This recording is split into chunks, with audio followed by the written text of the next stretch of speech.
wanted to do one on my cosmology. I don't know if I own this cosmology really, but it's the cosmology that I subscribe to. I don't know how much of it has been created by me in my imagination or how much of it hasn't. As a creative spiritual person, that is to say someone who takes responsibility for the things that they believe and believes that they are creating their own spiritual path, then I'm perfectly willing to say that I created this. But that doesn't mean that it doesn't exist anywhere else. And indeed, if it does exist somewhere else, could you please let me know how to classify myself, as it might be useful to find other people with a similar belief system. So here goes, here's my cosmology. The universe, and by universe I mean all, the all, started as chaos. It begins with chaos. Chaos is no rules. Anything can happen in chaos. People could ask the question, what created that chaos? Well, this is the all, yeah? If anything did create that chaos, then it would, by definition, be part of the all. And what I'm saying is the all, that includes any creators or anything like that, the all, everything, started in chaos. And within that chaos, because anything can happen, within that chaos, anything can happen.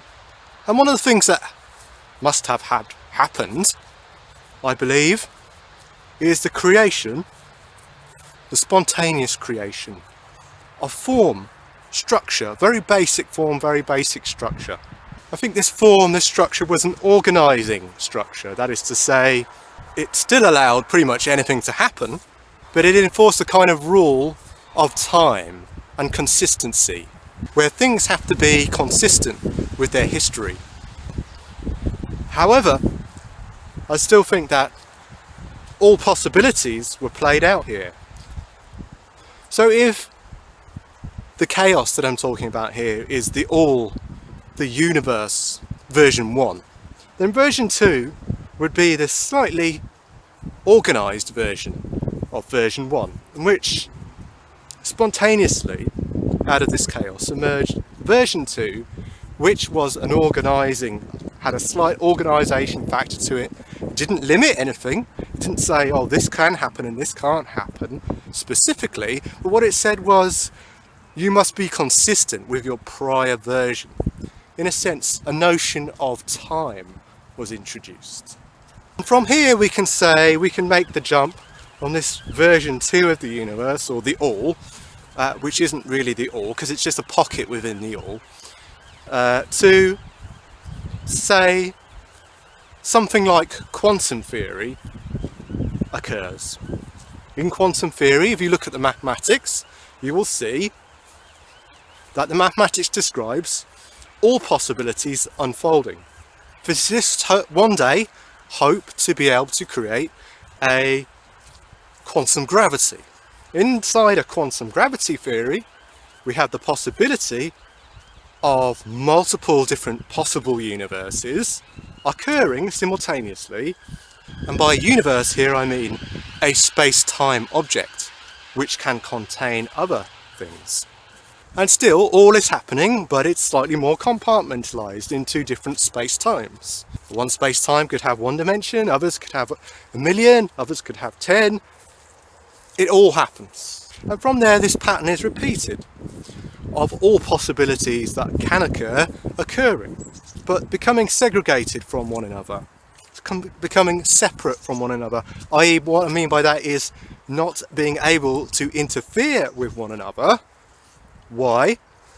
Because we have a rule that was introduced very early on of consistency in time. You must be consistent with your prior version.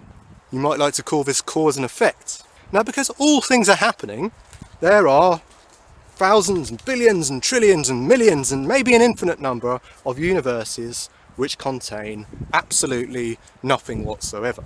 And then billions and billions and thousands and millions and maybe an infinite number of universes which contain